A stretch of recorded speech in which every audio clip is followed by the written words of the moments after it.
Hi friends, ഇന്നത്തെ നമ്മുടെ യാത്ര the land of pearls, the land of awesome food, the land of palaces എന്നൊക്കെ വിശേഷിപ്പിക്കാവുന്ന ഹൈദരാബാദിലേക്കാണ്.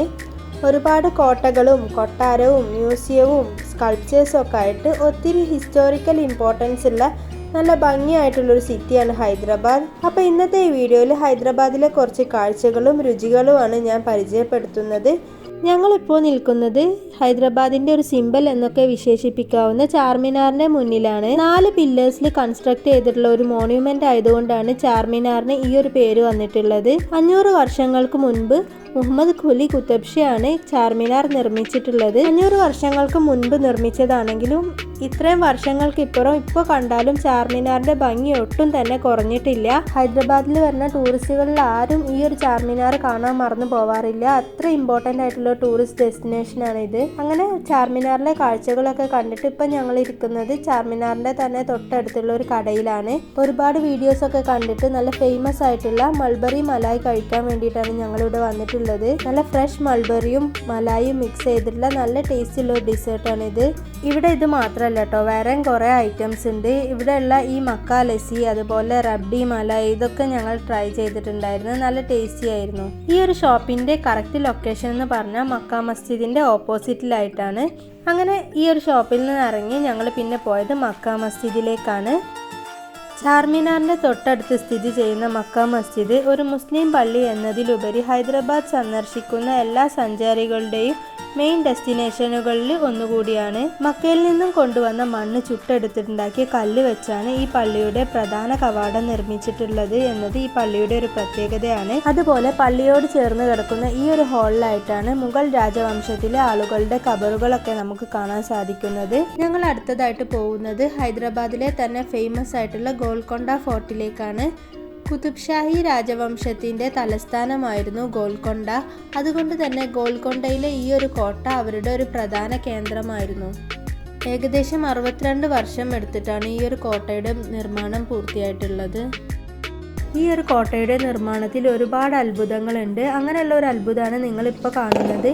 ഈ ഒരു പോയിന്റിൽ നിന്ന് കഴിഞ്ഞ് ഇതുപോലെ കൊട്ടിക്കഴിഞ്ഞാൽ അതിൻ്റെ എക്കോ നമുക്ക് ഭയങ്കരമായിട്ട് കേൾക്കാൻ സാധിക്കും. പക്ഷെ അതേസമയം ഒരു 7 അടി മാറി നിന്ന് കഴിഞ്ഞ് കൊട്ടിക്കഴിയുകയാണെങ്കിൽ ഒരു എക്കോ ഉണ്ടാവില്ല. ഇങ്ങനെയുള്ള ഒരുപാട് അത്ഭുതങ്ങൾ ഈ കോട്ടയുടെ പല ഭാഗങ്ങളിലായിട്ടുണ്ട്. ഇങ്ങനെയുള്ള സൗണ്ട്സും എക്കോ ഒക്കെ വഴിയാണ് ഇവരുടെ സന്ദേശങ്ങൾ കൈമാറിക്കൊണ്ടിരുന്നത്. ഇത് മാത്രമല്ല, ഇതുപോലെയുള്ള ഒരുപാട് അത്ഭുതങ്ങളുണ്ട് ഈ കോട്ടയ്ക്കകത്ത്. ഒരു ഗൈഡിനെ വെച്ചിട്ട് ഗൈഡിൻ്റെ സഹായത്തോടു കൂടി ഈ കാര്യങ്ങളൊക്കെ മനസ്സിലാക്കിയിട്ട് കോട്ട കാണുമ്പോഴാണ് കോട്ടയ്ക്കകത്തെ വിസ്മയങ്ങൾ നമുക്ക് ശരിക്കും മനസ്സിലാവുള്ളൂ. അല്ലെങ്കിൽ ഈ കോട്ട വെറും പൊളിഞ്ഞു പോകാനായ ഒരു കെട്ടിടം മാത്രമായിട്ട് തോന്നിയേക്കാം. നേരത്തെ കണ്ടതുപോലുള്ള ഒരുപാട് അത്ഭുതങ്ങളുണ്ട് ഈ കോട്ടയുടെ ആർക്കിടെക്ചറിൽ. അപ്പോൾ ആ അത്ഭുതങ്ങളൊക്കെ മനസ്സിലാക്കി ഈ കോട്ട കാണുമ്പോഴാണ് ഈ കോട്ട ശരിക്കും ഒരു വിസ്മയമായിട്ട് തോന്നുന്നത്. ഈ കോട്ടയുടെ ഉള്ളിൽ ഒരുപാട് ദൂരം നടക്കാനുണ്ട്. അങ്ങനെ നടന്ന് ഈ സ്റ്റെപ്സൊക്കെ കയറി വരുമ്പോഴാണ് നമ്മൾ കോട്ടയുടെ ഏറ്റവും ടോപ്പ് പൊസിഷനിൽ എത്തുന്നത്. അത്യാവശ്യം വലിയൊരു കയറ്റം കയറി വേണം നമ്മൾ കോട്ടയുടെ ഏറ്റവും ടോപ്പ് പൊസിഷനിൽ എത്താൻ. അവിടെ എത്തിക്കഴിഞ്ഞിട്ട് അവിടെ നിന്നുള്ള വ്യൂ ഈ കോട്ടയുടെ പ്രത്യേകതയാണ്. നല്ല മനോഹരമായിട്ടുള്ള ഹൈദരാബാദ് സിറ്റിയുടെ കംപ്ലീറ്റ് വ്യൂ തന്നെ നമുക്ക് അവിടെ നിന്ന് കാണാൻ സാധിക്കും. ഇത്രയും ദൂരം നടക്കാനുള്ളത് കൊണ്ട് തന്നെ രാവിലെ അല്ലെങ്കിൽ വൈകുന്നേരം വരികയാണെങ്കിൽ തീരെ ടയേർഡ് ആവാതെ വളരെ ഈസി ആയിട്ട് തന്നെ നമുക്ക് കോട്ട കംപ്ലീറ്റ് ആയിട്ട് കവർ ചെയ്യാൻ സാധിക്കും. ഇപ്പോൾ ഇതാണ് നടന്ന് കോട്ടയുടെ പകുതി ഹൈറ്റിൽ എത്തിയിട്ടുള്ളൂ. ഇവിടെ നിന്ന് തന്നെ നമുക്ക് ഹൈദരാബാദിൻ്റെ കംപ്ലീറ്റ് ആയിട്ടുള്ള ഒരു ഏരിയൽ വ്യൂ നമുക്ക് കാണാൻ സാധിക്കും.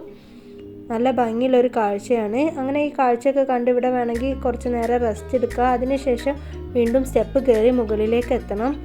അങ്ങനെ ഇതാ കോട്ടയിലെ കാഴ്ചകളൊക്കെ കണ്ടു കഴിഞ്ഞതിന് ശേഷം നിങ്ങൾ വൈകുന്നേരമാണ് കോട്ടയിലേക്ക് വരുന്നതെങ്കിൽ നിങ്ങൾക്ക് ഇവിടെ ഒരു സ്പെഷ്യൽ ഷോ കൂടി ആസ്വദിക്കാം.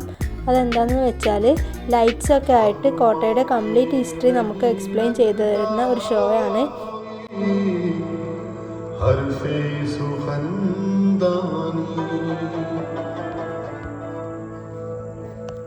The story of Golconda ends here.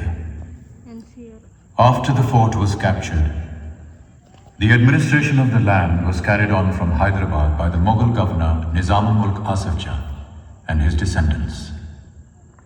There was none who would take care of the fort. Now only these untenanted buildings of Bala Hisar Golconda ഫോർട്ടിലെ കാഴ്ചകൾക്ക് ശേഷം വേൾഡ് ഫേമസ് ഹൈദരാബാദി ബിരിയാണി ഞങ്ങളും ട്രൈ ചെയ്തു. ഇത് നോർമൽ ഹൈദരാബാദി മട്ടൺ ബിരിയാണിയാണ്. ഇത് നല്ല tasty ആയിട്ടുള്ള ബിരിയാണിയാണ്. പിന്നെ ഈ ബിരിയാണി കൂടാതെ ഹൈദരാബാദിലെ ഫേമസ് ആയിട്ടുള്ള പിസ്ത ഹൗസിലെ സാഫ്രാനി ബിരിയാണി കൂടി ഞങ്ങൾ ട്രൈ ചെയ്തിട്ടുണ്ടായിരുന്നു. നോർമൽ ബിരിയാണിനായിട്ട് കമ്പയർ ചെയ്യുകയാണെങ്കിൽ ഈ ഒരു സാഫ്രാനി ബിരിയാണി കുറച്ചുകൂടെ സാഫ്രൻ്റെ ഫ്ലേവർ ഉള്ളൊരു ബിരിയാണിയാണ്. നല്ല ടേസ്റ്റിയാണ്. പിന്നീട് അടുത്ത ദിവസം ഞങ്ങൾ പോയത് നെഹ്റു സുവോളജിക്കൽ പാർക്ക് എന്ന് പറയുന്ന ഹൈദരാബാദ് സൂവിലേക്ക്. 300 ഏക്കേഴ്സിലുള്ള ഈ ഒരു സൂ കംപ്ലീറ്റ് ആയിട്ട് നടന്ന് കാണുക എന്ന് പറഞ്ഞത് പ്രാക്ടിക്കലി പോസിബിൾ ആയിട്ടുള്ള കാര്യമില്ല. അതുകൊണ്ട് പെട്ടെന്ന് തന്നെ സൂ കവർ ചെയ്യാനായിട്ട് നമുക്ക് ഇതുപോലുള്ള ഇലക്ട്രിക് ക്യാബ്സ് അവൈലബിൾ ആണ്. ഈ ക്യാബ്സ് ഓരോ പോയിന്റിൽ നിർത്തിയിട്ട് അവിടെ നിന്ന് നടന്ന് പോയിട്ട് അനിമൽസിനെ കണ്ടിട്ട് വീണ്ടും തിരിച്ചു വന്ന് വേറെ ക്യാബ്സിൽ അടുത്ത പോയിന്റിലേക്ക് പോവാറാണ് പതിവ്. അങ്ങനെ ഈ ഒരു സൂ കംപ്ലീറ്റ് ആയിട്ട് കവർ ചെയ്യാനായിട്ട് 6 മുതൽ 7 മണിക്കൂർ വരെ എടുക്കും. ഇത് വൈറ്റ് ടൈഗർ ആണ്. എല്ലാ അനിമൽസിനും ഇതുപോലെ ഓപ്പൺ ആയിട്ടുള്ള വൈഡ് ഏരിയ കൊടുത്തിട്ടുണ്ട്. അവിടെയാണ് അവർ താമസിക്കുന്നത്. എന്നിട്ട് ഫെൻസ് വെച്ച് സെപ്പറേറ്റ് ചെയ്തിട്ട് നമ്മൾ അതിൻ്റെ പുറത്ത് നിന്നിട്ട് അനിമൽസിനെ കാണാറാണ്. ഇപ്പോൾ ഞങ്ങൾ ഇവിടെ എത്തിയപ്പോൾ ഒരു കടുവ ഇറങ്ങി വന്നിട്ട് വെള്ളത്തിലൂടെ നടന്നു പോണ കാഴ്ചയാണ് കാണുന്നത്. ഇവരെ കൂടാതെ ഇവിടെ പുള്ളിപ്പുലിയെയും ഒരുപാട് മാനുകളെയും വോൾഫിനെയും ഒക്കെ കാണാൻ സാധിക്കുന്നുണ്ട്. ഓരോ സെക്ഷനിലെ കാഴ്ചകൾ കണ്ടു കഴിഞ്ഞാൽ നമുക്ക് വീണ്ടും ഇലക്ട്രോണിക് ക്യാബ് വഴി നെക്സ്റ്റ് പോയിന്റിലേക്ക് പോയിട്ട് അവിടെയും ഇതുപോലെ ഇറങ്ങി അവിടെയുള്ള കാഴ്ചകളും കാണാം.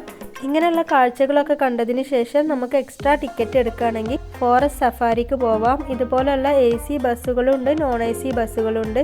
അതിലൊക്കെ കയറി നമുക്ക് കാടിനകത്തേക്ക് പോവാം. അങ്ങനെ പോയി കഴിഞ്ഞാൽ നമുക്ക് കാടിനകത്ത് മാനുകളെയും മയിലുകളെയും ഒക്കെ കാണാം. അങ്ങനെ കുറച്ചുകൂടെ മുന്നോട്ട് വന്നപ്പോൾ ഇതാ സിംഹത്തിനെ കണ്ടിട്ടുണ്ട്.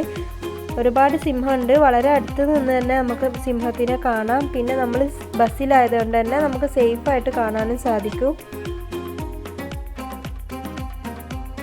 ഇവിടെ ഇതാ ഒരു കൂട്ടം മാനുകളുണ്ട്. അതുപോലെ കുറച്ചുകൂടെ മുന്നോട്ട് വന്നപ്പോൾ ഇതാ ഇവിടെ ഒരു കൂട്ടിലായിട്ട് ഒരുപാട് കരടികളുണ്ട്. ഇതെല്ലാം തന്നെ നമുക്ക് വളരെ അടുത്ത് നിന്ന് കാണാൻ സാധിക്കും എന്നതാണ് ഈ ഒരു ഫോറസ്റ്റ് സഫാരിയുടെ ഒരു പ്രത്യേകത. ഈ ഒരു സൂവിൽ ഒരുപാട് അനിമൽസ് മാത്രമല്ല കേട്ടോ ഉള്ളത്. ബട്ടർഫ്ലൈ പാർക്ക് ഉണ്ട്. അതുപോലെ ഒരുപാട് ബേർഡ്സിനൊക്കെ നമുക്കിവിടെ കാണാൻ സാധിക്കും. നമ്മുടെ നാട്ടിലെ സൂ ആയിട്ട് കമ്പയർ ചെയ്യുകയാണെങ്കിൽ ഇവിടെ ഒരുപാട് അനിമൽസ് ഉണ്ട്. കുട്ടികൾക്ക് എന്തായാലും ഇഷ്ടമാവും ഈ ഒരു സ്ഥലം. കാരണം അവർ കണ്ടതും കാണാത്തതുമായിട്ടുള്ള ഒരുപാട് അനിമൽസിനെ അവർക്ക് ഇവിടുന്ന് കാണാൻ സാധിക്കും. അങ്ങനത്തെ സൂവിലെ കാഴ്ചകളൊക്കെ കണ്ടു. ഹൈദരാബാദിൽ വന്നു കഴിഞ്ഞാൽ നമുക്ക് മെട്രോ അതുപോലെ ഓല, യൂബർ പോലുള്ള ക്യാബ്സൊക്കെ യൂസ് ചെയ്യുകയാണെങ്കിൽ നമുക്ക് വളരെ എക്കണോമിക്കായിട്ട് വളരെ ഈസി ആയിട്ട് തന്നെ ഒരു ടൂറിസ്റ്റ് ഡെസ്റ്റിനേഷനിൽ നിന്ന് വേറൊരു ഡെസ്റ്റിനേഷനിലേക്ക് പോകാൻ സാധിക്കും. ഹൈദരാബാദി ബിരിയാണി പോലെ തന്നെ ഫേമസ് ആയിട്ടുള്ള ഒരു സംഭവമാണ് ഹൈദരാബാദിലെ ഇറാനി ചായ. അപ്പോൾ ഇറാനി ചായയും ഹൈദരാബാദിലെ സ്പെഷ്യൽ ആയിട്ടുള്ള ഫ്രൂട്ട് ബിസ്ക്കറ്റും കഴിക്കാനായിട്ട് ഞങ്ങളിപ്പോൾ വന്നിട്ടുള്ളത് ഹൈദരാബാദിലെ ഫേമസ് ആയിട്ടുള്ള കറാച്ചി ബേക്കറിയിലാണ്. ഒരുപാട് സ്പൈസസും മിൽക്ക് മെയ്ഡൊക്കെ ചേർത്ത് തയ്യാറാക്കുന്ന ഇറാനി ചായയും അതുപോലെ കറാച്ചി ബേക്കറിയിലെ ഫേമസ് ആയിട്ടുള്ള ഫ്രൂട്ട് ബിസ്ക്കറ്റും ഹൈദരാബാദിൽ വന്നു കഴിഞ്ഞാൽ എന്തായാലും ഒന്ന് ട്രൈ ചെയ്ത് നോക്കണേ. കറാച്ചി ബേക്കറിയിൽ ഫ്രൂട്ട് ബിസ്ക്കറ്റ് മാത്രമല്ല നല്ല ടേസ്റ്റി ആയിട്ടുള്ള വേറെ കുറേ സ്വീറ്റ്സും ഉണ്ട്. അതുപോലെ ഞങ്ങൾ ഇവിടെ നിന്ന് ട്രൈ ചെയ്ത ഈ ഒരു മഡ്കയിൽ വരുന്ന ഈ ഒരു ഡെസേർട്ട് നല്ല ടേസ്റ്റ് ഉണ്ടായിരുന്നു. അതുകൂടാതെ ഞങ്ങളൊരു കാലാജാമനും ട്രൈ ചെയ്തിട്ടുണ്ടായിരുന്നു. ഞങ്ങളുടെ അടുത്ത ഡെസ്റ്റിനേഷൻ ഹൈദരാബാദിലെ ലുംബിനി പാർക്കാണ്. ഹുസൈൻ സാഗർ ലേക്കിൻ്റെ തൊട്ടടുത്തായിട്ടാണ് ഈ ലുംബിനി പാർക്ക് സ്ഥിതി ചെയ്യുന്നത്. ഇവിടെ കുട്ടികൾക്ക് കളിക്കാനായിട്ട് വളരെ കുറച്ച് റൈഡ്സ് മാത്രമേ ഉള്ളെങ്കിലും ഇപ്പോൾ കാണുന്ന ഈ ഒരു റൈഡ് നല്ലൊരു റൈഡാണ്.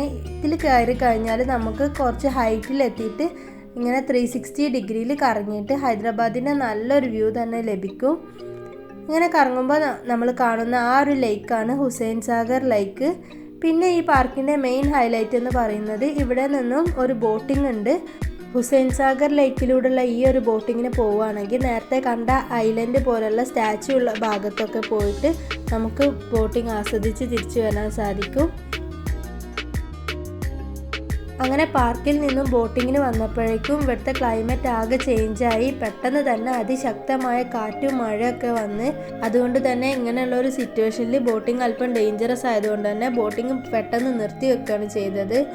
ഞങ്ങൾ കുറച്ച് നേരമൊക്കെ അവിടെ നിന്ന് മഴയൊക്കെ മാറിയെങ്കിലും ഈ ലേക്കിൽ നല്ല വലിയ ഓളങ്ങളായതുകൊണ്ട് തന്നെ ബോട്ടിങ് സ്റ്റാർട്ട് ചെയ്തിട്ടുണ്ടായിരുന്നില്ല. അങ്ങനെ ഞങ്ങൾ ലുംബിനി പാർക്കിൽ നിന്ന് ഇറങ്ങി. ലുംബിനി പാർക്കിൻ്റെ തൊട്ടടുത്ത് റോഡിൻ്റെ ഓപ്പോസിറ്റ് സൈഡിലായിട്ടാണ് അടുത്ത ഡെസ്റ്റിനേഷൻ ആയിട്ടുള്ള NTR ഗാർഡൻ ഉള്ളത്. ഹുസൈൻ സാഗർ ലേക്കിൻ്റെ കരയിലൂടെയുള്ള ഈ ഒരു റോഡിൻ്റെ ഫുട്പാത്തിലൂടെ വൈകുന്നേരമൊക്കെ ഇതുപോലെ നടന്നു പോവാൻ നല്ല രസമാണ്. നല്ല കാറ്റും നല്ല വ്യൂ ഒക്കെ ആസ്വദിച്ച് നടന്നു പോവാം. അങ്ങനെ ഈ ഒരു റോഡിലൂടെ ഒരല്പം നടന്ന് വേണം നമുക്ക് NTR ഗാർഡനിലെത്താൻ. ഇപ്പോൾ ഇതാ നേരത്തെ കണ്ട സ്റ്റാച്യൂവിലൊക്കെ ഒരുപാട് ലൈറ്റ്സ് ഒക്കെ കൊടുത്തിട്ട് നല്ല ഭംഗിയായിട്ടുണ്ട്. ഈ ഒരു ടൈമിൽ ബോട്ടിങ്ങിന് പോവുകയാണെങ്കിൽ അതൊരു നല്ല എക്സ്പീരിയൻസ് ആയിരിക്കും. പക്ഷെ നമുക്ക് എന്തോ പോകാൻ സാധിച്ചില്ല. അങ്ങനെ ഇതാ ഇപ്പോൾ ഞങ്ങൾ NTR ഗാർഡനിൽ എത്തിയിട്ടുണ്ട്. ലുംബിനി പാർക്കിനെ കമ്പയർ ചെയ്ത് പറയുകയാണെങ്കിൽ ഈ NTR ഗാർഡനിൽ കുട്ടികൾക്ക് കളിക്കാനായിട്ട് ഒരുപാട് റൈഡ്സ് ഉണ്ട്. പിന്നെ ഇവിടുത്തെ ഒരു മെയിൻ അട്രാക്ഷനാണ് ഈ ഒരു ട്രെയിനിൽ നമ്മൾ സെപ്പറേറ്റ് ആയിട്ട് ടിക്കറ്റ് എടുക്കണം. അങ്ങനെ ടിക്കറ്റ് എടുത്ത് കയറുകയാണെങ്കിൽ ഈ ഒരു ട്രെയിൻ ഈ പാർക്ക് കംപ്ലീറ്റ് ആയിട്ട് കവർ ചെയ്യുന്ന ഒരു റൈഡ് തന്നെയാണ് നമുക്ക് ഓഫർ ചെയ്യുന്നത്. ട്രെയിന് മാത്രമല്ല, പിന്നെ ഇവിടെ കുട്ടികൾക്ക് കളിക്കാനായിട്ട് ചെറുതും വലുതുമായ ഒരുപാട് റൈഡ്സ് ഉണ്ട്. സ്കേറി ഹൗസ് ഉണ്ട്, ജൈൻറ്റ് വീൽ ഉണ്ട്, അങ്ങനെ ഒരുപാട് എൻ്റർടൈൻമെൻറ്റ്സ് ഉണ്ട്. അതുമാത്രമല്ല ഫാമിലി ആയിട്ടും ഫ്രണ്ട്സൊക്കെ ആയിട്ട് വന്നിട്ട് ഈവനിങ്ങിലൊക്കെ റിലാക്സ് ചെയ്തിരിക്കാനും നല്ലൊരു സ്ഥലമാണ് ഈ NTR ഗാർഡന്. പിന്നെ ഇവിടെ ഒരു ചെറിയ ബോട്ടിംഗ് ഒക്കെ ഉണ്ട്. അപ്പോൾ എങ്ങനെയുണ്ട് ഹൈദരാബാദിലെ കാഴ്ചകൾ? എല്ലാവർക്കും ഇഷ്ടമായിട്ടുണ്ടെന്ന് പ്രതീക്ഷിക്കുന്നു. വീഡിയോ ഇഷ്ടമായിട്ടുണ്ടെങ്കിൽ ലൈക്ക് ചെയ്യുക. അതുപോലെ സബ്സ്ക്രൈബ് ചെയ്യാത്ത ഫ്രണ്ട്സ് ഉണ്ടെങ്കിൽ ഒന്ന് സബ്സ്ക്രൈബ് ചെയ്ത് സപ്പോർട്ട് ചെയ്യണേ. അപ്പോൾ ഇത്ര മാത്രമൊന്നുമല്ല കേട്ടോ ഹൈദരാബാദിൽ കാണാൻ ഇനി ഒരുപാട് കാഴ്ചകളുണ്ട്. ഇപ്പോൾ നിങ്ങൾ കാണുന്ന ഈ ഒരു മോള് സരത് സിറ്റി മോളാണ്. ഹൈദരാബാദിലെ ഏറ്റവും വലിയ മോളാണിത്. പിന്നെ ഷോപ്പിംഗ് ഇഷ്ടമുള്ളവർ എന്തായാലും വിസിറ്റ് ചെയ്യേണ്ട ഒരു സ്ഥലമാണ് IKEA. ഇന്ത്യയിലെ ഏക IKEA ഷോറൂം ഉള്ളത് ഹൈദരാബാദിലാണ്. IKEAയിൽ മെയിനായിട്ട് ഹോം ഫർണിഷിങ്സും കിച്ചൺ യൂട്ടൻസിൽസും ഒക്കെയാണ് ഉള്ളത്. ഇതൊന്നും വാങ്ങാനല്ലെങ്കിൽ പോലും പോയി കഴിഞ്ഞാൽ ഈ ഒരു അറേഞ്ച്മെൻറ്റ് കാരണം നമുക്ക് നന്നായിട്ട് ഇഷ്ടമാവും. പിന്നെ ഹൈദരാബാദിലെ മെയിൻ അട്രാക്ഷൻ ആയിട്ടുള്ള രാമോജി ഫിലിം സിറ്റിയിലെ കാഴ്ചകൾ ബാക്കിയുണ്ട്. അതുകൂടെ ഈ ഒരു വീഡിയോയിൽ ഇൻക്ലൂഡ് ചെയ്യുകയാണെങ്കിൽ വീഡിയോ ഒരുപാട് ലെങ്തി ആവും. അപ്പോൾ രാമോജി ഫിലിം സിറ്റിയിലെ കാഴ്ചകളുമായിട്ട് അടുത്ത വീഡിയോയിൽ വരാം. അതുവരെ thank you for watching. Take care. By.